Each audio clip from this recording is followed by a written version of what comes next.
Assalamualaikum warahmatullahi wabarakatuh.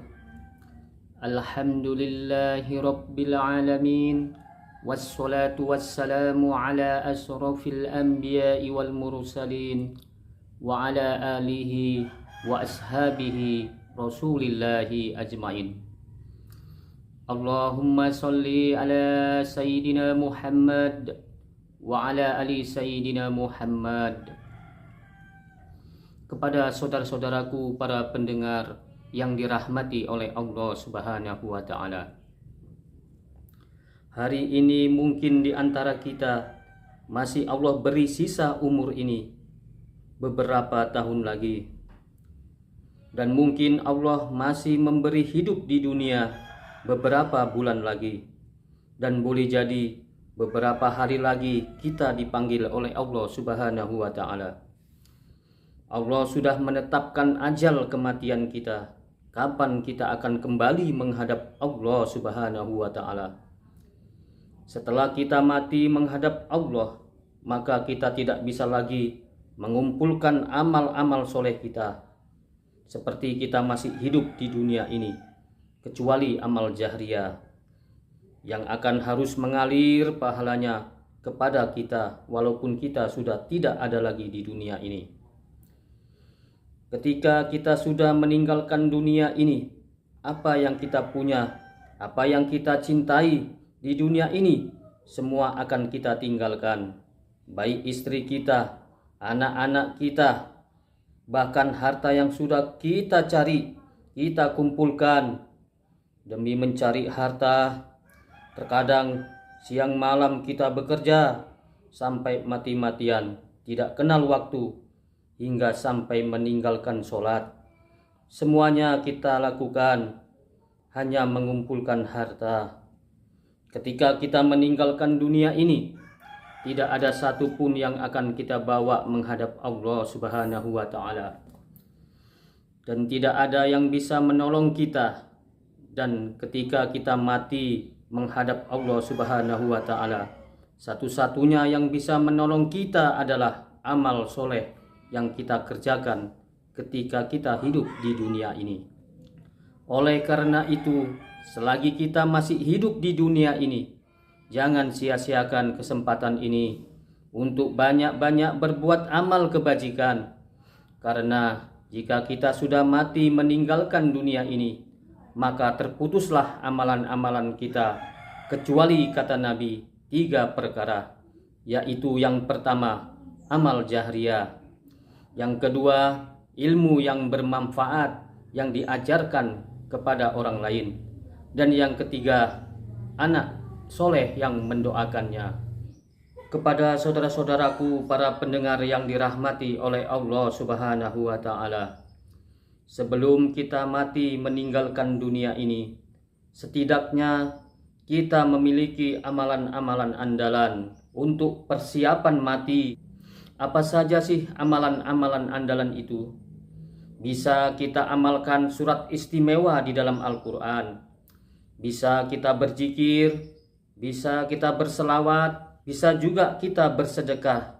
Tetapi kita jangan sampai meninggalkan sholat 5 waktu. Karena sholat pokok ibadah yang wajib yang harus kita tunaikan. Dan tempat kita memohon pertolongan kepada Allah Subhanahu wa ta'ala. Sebagaimana Allah berfirman di dalam Al-Quran, A'udzubillahi minasyaitonirrajim. Bismillahirrahmanirrahim. Wasta'inu bis-sabri was-salat. Wa innaha lakabiratun illa 'alal khashi'in. Dan memohonlah pertolongan kepada Allah dengan sabar dan salat. Dan salat itu sungguh berat, kecuali bagi orang-orang yang khusyuk. Siapakah orang-orang yang khusyuk itu? Alladzina yahkununa annahum mulaku rabbi. Orang-orang yang yakin bahwa dia sedang berjumpa dengan Allah ketika sholatnya.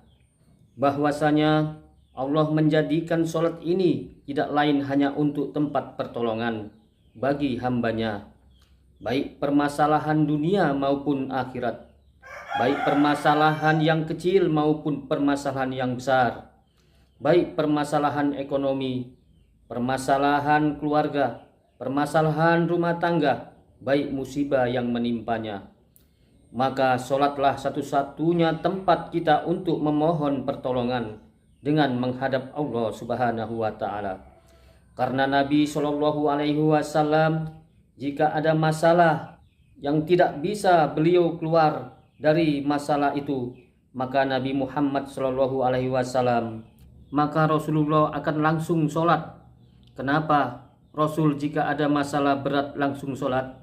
Karena Rasul tahu hanya dalam keadaan sholat itulah Rasul bisa mengadu kepada Allah Subhanahu wa Ta'ala. Maka dari itu, satu-satunya kita bertemu dengan Allah Subhanahu wa Ta'ala di dunia ini adalah ketika kita sholat. Terjadi dialog antara seorang hamba kepada Allah Subhanahu wa Ta'ala.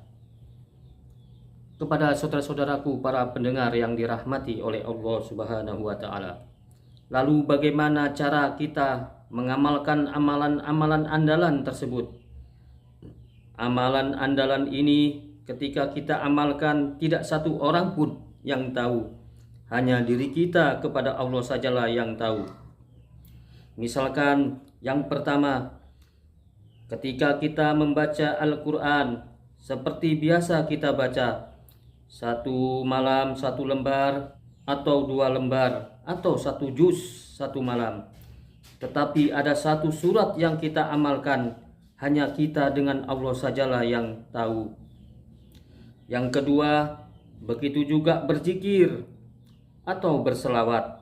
Kalau biasanya kita berzikir, berselawat dengan berjamaah, atau kita sampaikan, kita ceramahkan kepada saudara-saudara kita, sahabat-sahabat kita, tetapi ada zikir atau selawat yang khusus hanya Allah saja dan kita yang tahu. Yang ketiga, bersedekah. Bersedekah sama juga dengan amalan-amalan pertama dan kedua.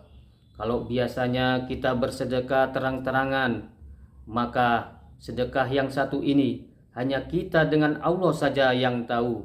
Contoh, bagaimana bersedekah agar yang kita beri sedekah tidak mengetahui siapa yang memberi sedekah. Caranya tergantung kita masing-masing. Misalkan tengah malam orang sudah tidur, kita keluar rumah, kita letakkan amplop yang berisi uang ke bawah pintu orang tersebut. Dengan kita meletakkan amplop tersebut, tidak ada satu orang pun yang tahu, hanya Allah dan kita saja yang tahu. Itulah amalan-amalan para wali. Insya Allah, jika kita amalkan amalan andalan ini, maka doa-doa kita akan diijabah oleh Allah Subhanahu wa Ta'ala. Dan ini adalah sebagai amalan untuk kita kembali menghadap Allah Subhanahu wa Ta'ala. Kepada saudara-saudaraku yang dirahmati oleh Allah Subhanahu wa Ta'ala, mudah-mudahan ceramah singkat yang dapat kami sampaikan ini kiranya menambahlah keimanan dan ketakwaan kita kepada Allah Subhanahu wa Ta'ala, dan dapatlah kiranya kita amalkan dalam kehidupan kita sehari-hari dan mendapat rahmat dan ridho Allah Subhanahu wa Ta'ala. Amin ya rabbal alamin. Aqulu qawli haja fastaghfiruhu innahu huwal ghafurur rahim.